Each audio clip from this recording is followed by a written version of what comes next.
말씀 이사야 53장 7절 말씀입니다. 한 절만 보겠습니다. 이사야 53장 7절 함께 합독하겠습니다. 시작. 그가 곤욕을 당하여 괴로울 때도 그의 입을 열지 아니하였으며 마치 도수장으로 끌려가는 어린 양과 틀 깎는 자 앞에서 잠잠한 양같이 그의 입을 열지 아니하였도다. 아멘. 목사님이 잠깐 출타하셔서 제가 이 자리에 섰습니다.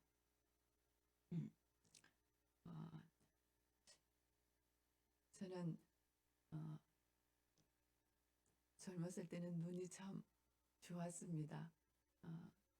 그리고 우리들이 이렇게 만들어 놓으신 이 눈이 참 예쁩니다. 한 분 한 분 눈을 보면 더 그렇습니다.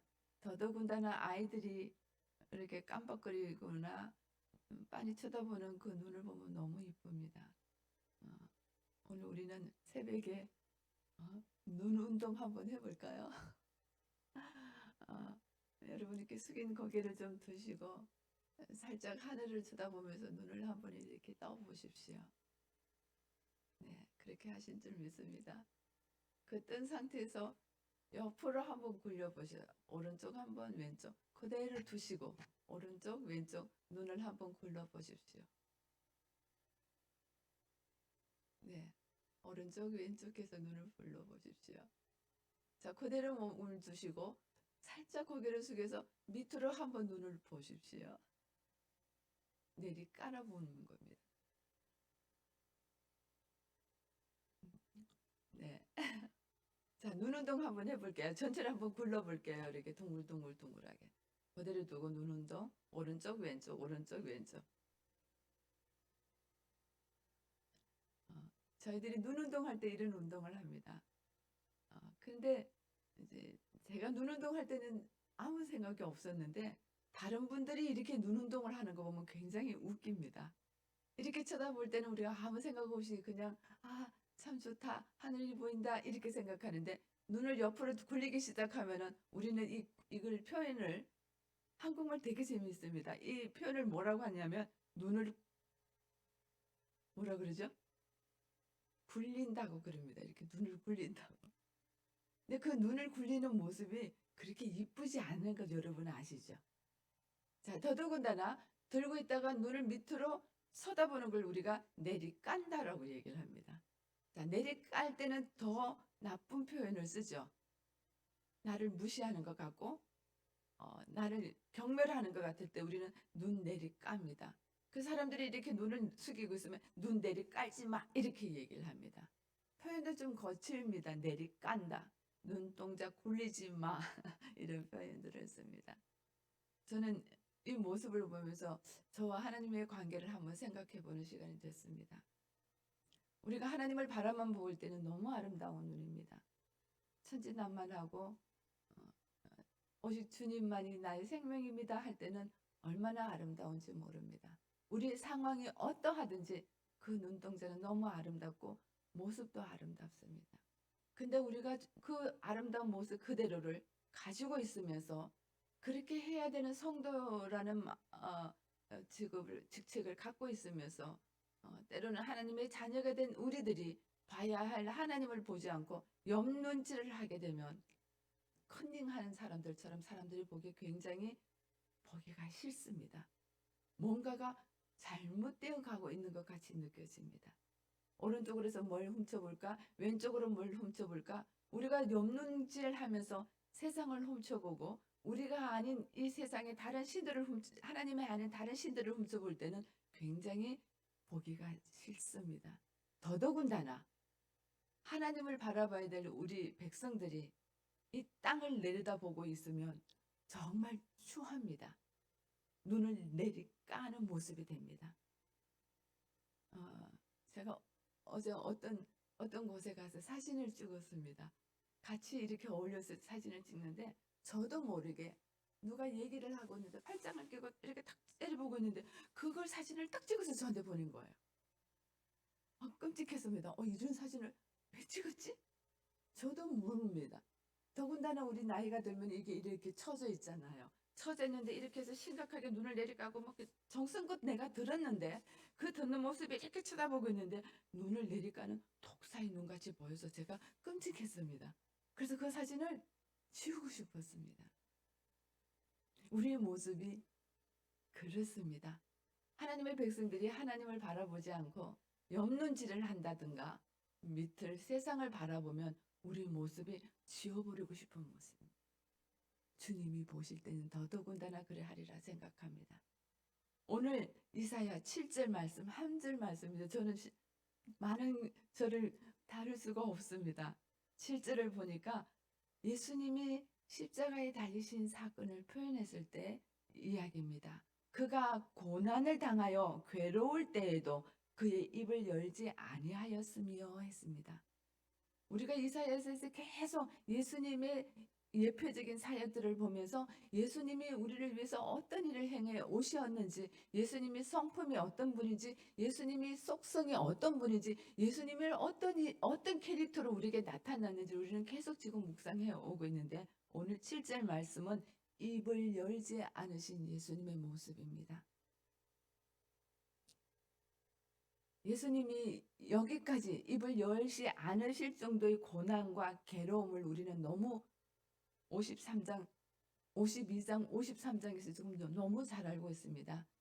예수님이 어떤 고통을 당하셨는지, 어느 고난을 당하시고 어떻게 처참한 모습을 하셨는지 우리는 알고 있습니다. 인간의 모습이 아니었습니다. 인간의 모습이라고 볼 수 없는 처참한 죽음을 앞에 두고 있는 개, 돼지와 같은 모습이었습니다. 그래서 사람들이 인간의 모습을 찾을 수가 없다고 그랬습니다.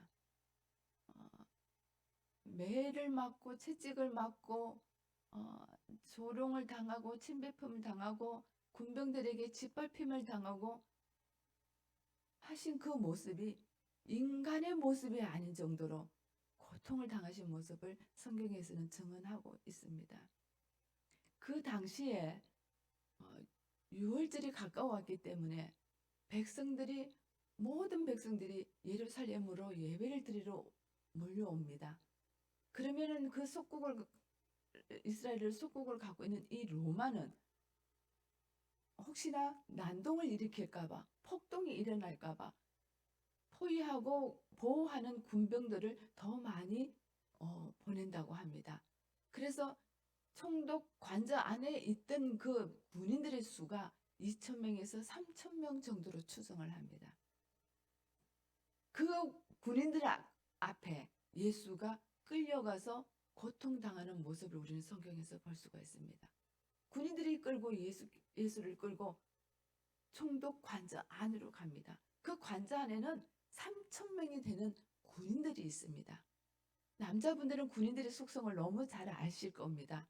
군복 입으면 수치가 없습니다. 부끄러움이 없습니다. 아무렇게나 군인처럼 행동할 수 있는, 전쟁터에 있는 사람처럼 행동할 수밖에 없는, 그렇습니다. 제가 이렇게 옷을 입는 거와 제가 운동복을 입는 것과는 여러분들 보는 것이 다른 거와 똑같습니다. 저도 다릅니다.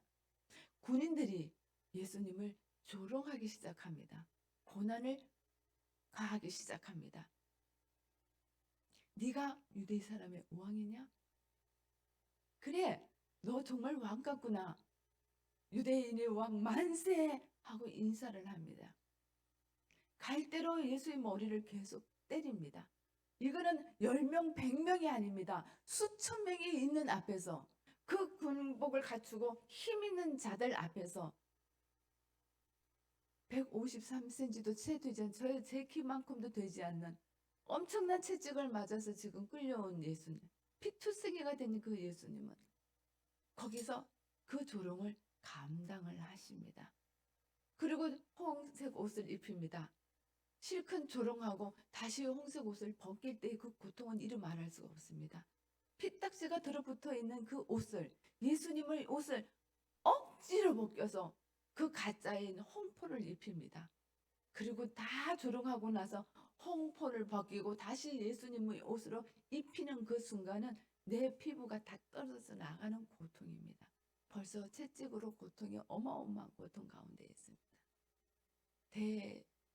대제사장이신 예수가 제물이 되어서 오신 모습이 그랬습니다.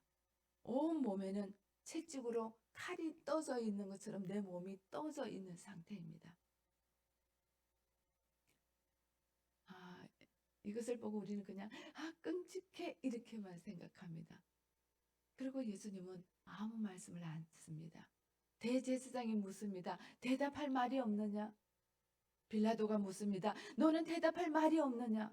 왜 묵묵히 침묵하느냐? 왜 할 말이 없느냐? 저들이 너를 죽이려고 고소한데 왜 너는 아무 말이 없느냐? 근데 하나님이신 예수님은 스스로 침묵하기를 결정하셨습니다. 그것이 옳았기 때문입니다. 주님이 선택하신 길을 가신 겁니다. 끝까지 침묵하십니다. 그래서 빌라도는 이상하게 생각했습니다. 왜지? 뭐지? 저도 이 본문을 보면서 의아했습니다. 왜 말씀을 안 하셨을까? 한 말씀도 하실 수 있잖아요. 우리처럼. 하나님 왜 이러시냐고 항변할 수 있잖아요. 왜 해필 나냐고 항변할 수 있잖아요. 뭐 가까운 예로 나한테 조금만 고통을 주는 사람이 있으면 나한테 도대체 저 사람이 왜 그러는 거야? 내가 뭘 잘못했길래 나하고 저하고 무슨 관계가 저런 관계이길래 나를 이렇게 모함하고 험담하고 나에게 고통을 주느냐고 저희들은 항변할 수 있잖아요. 한마디라도 불평할 수 있잖아요. 근데 주님은 한 말씀도 안 하셨어요. 왜 그러셨을까? 한 말씀이라도 하셨으면 우리 속이라도 후련할 텐데 왜 그러셨을까?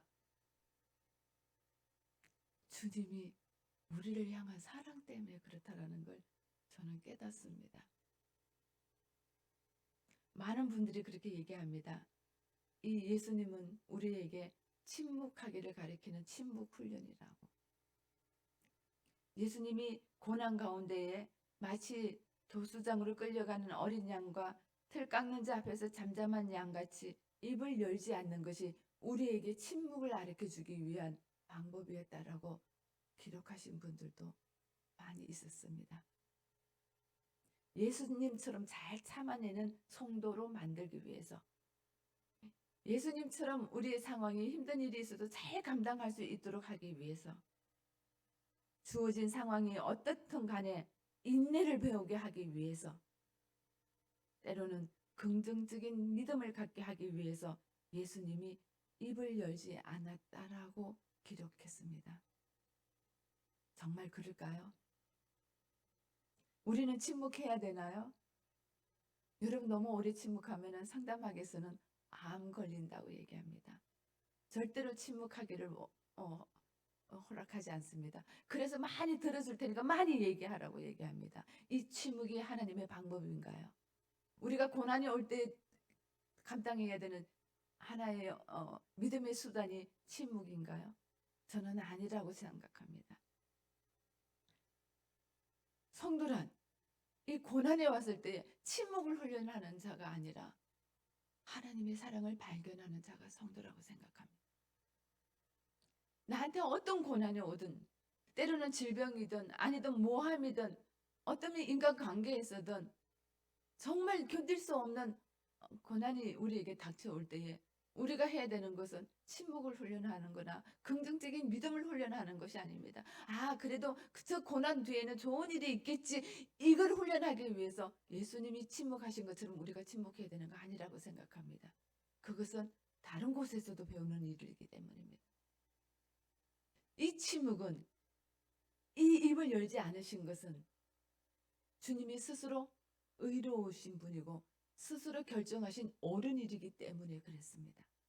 우리는 이 사건을 통해서 주님이 침묵하신 것처럼 우리의 상황에서 우리에게 어떤 고통을 당하든지 대제사장이신 예수님이 제물이 되신 그 사건을 통해서 오늘 우리가 도대체 누구길래 대제사장이시고 창조주이신 그분이 친히 제물이 돼서 친히 우리 대신에 각이 떨어지는 일을 하셨는지, 그것을 침묵하시면서 입을 열지 않으시면서 순종하셨는지, 왜 그렇게 하셨는지, 도대체 누구 때문에 그렇게 하셨는지, 누구를 위하여 그렇게 하셨는지, 그 답이 바로 나라면 도대체 내가 누구길래 내가 어떤 존재이기에 이 일을 행하셨는지를 우리는 기억해야 된다라고 생각이 듭니다.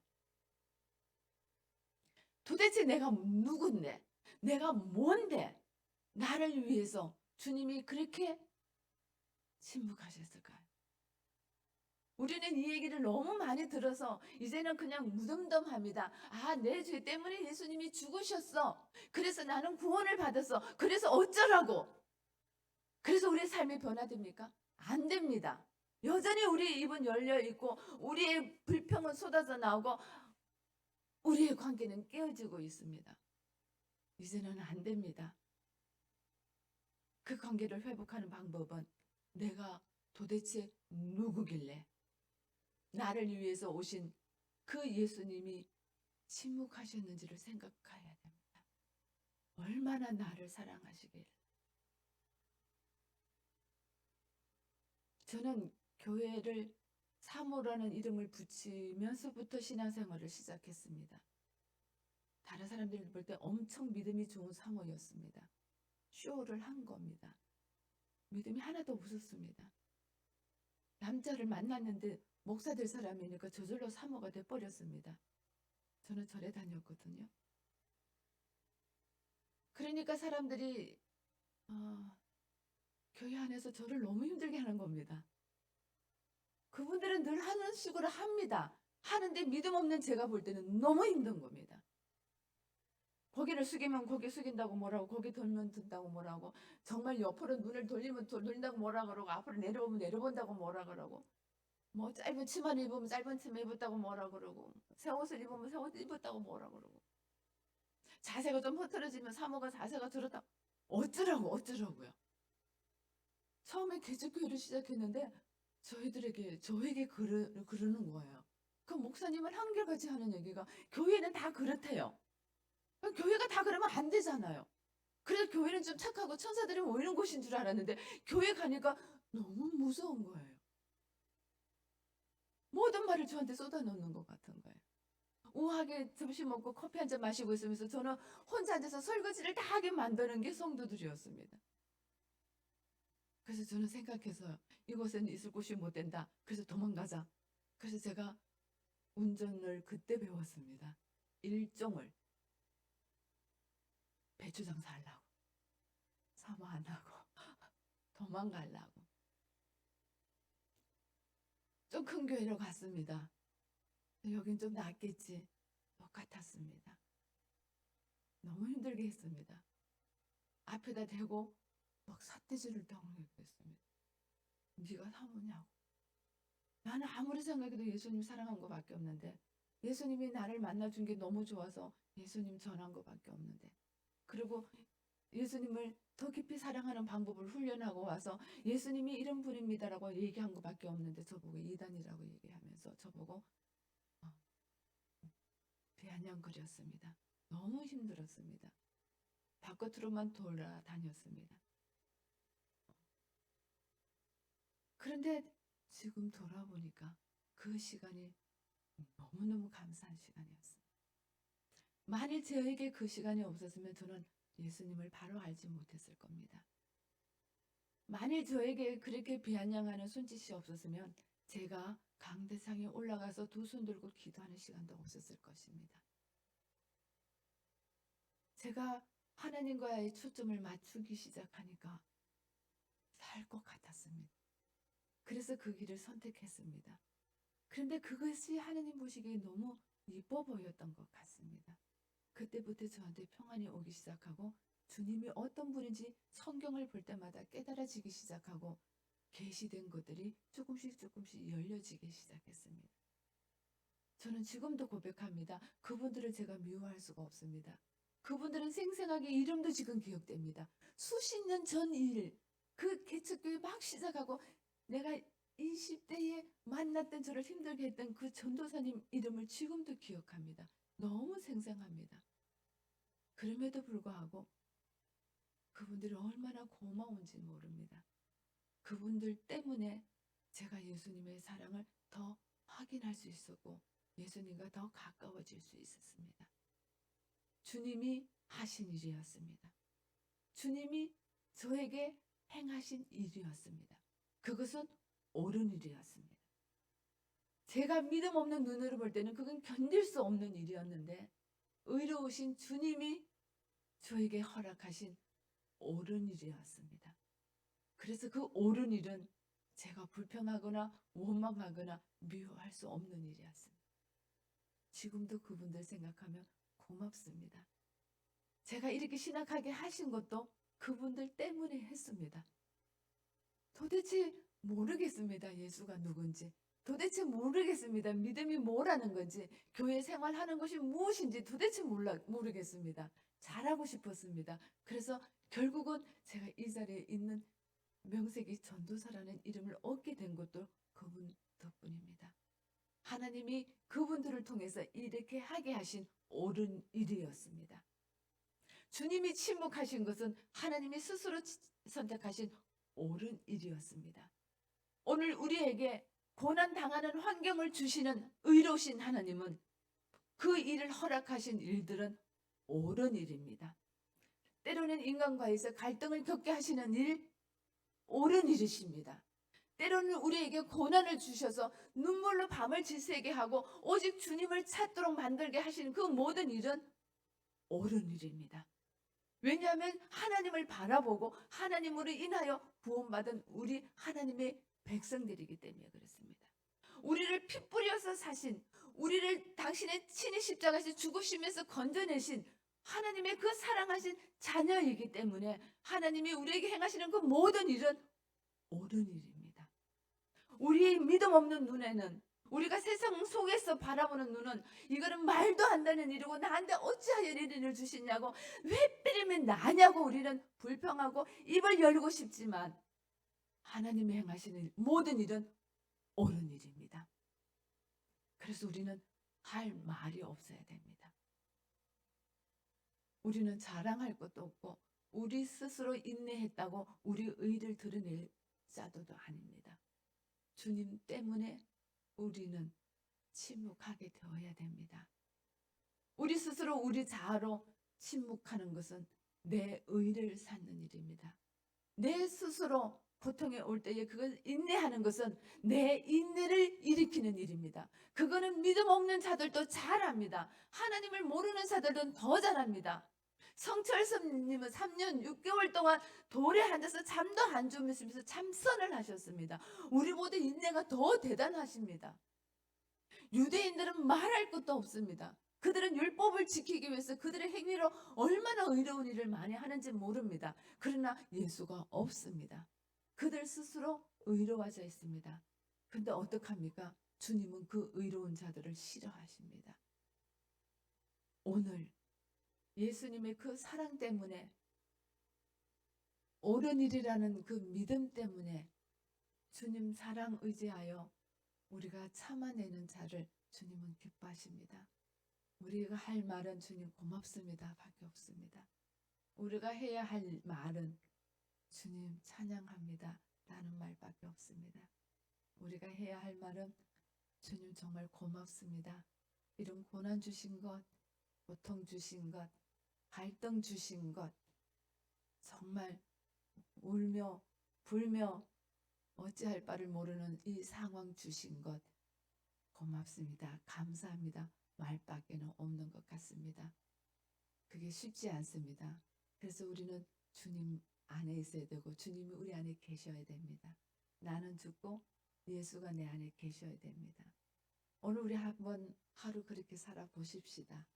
우리 입술의 언어들을 체크하면서 한번 살아보십시다.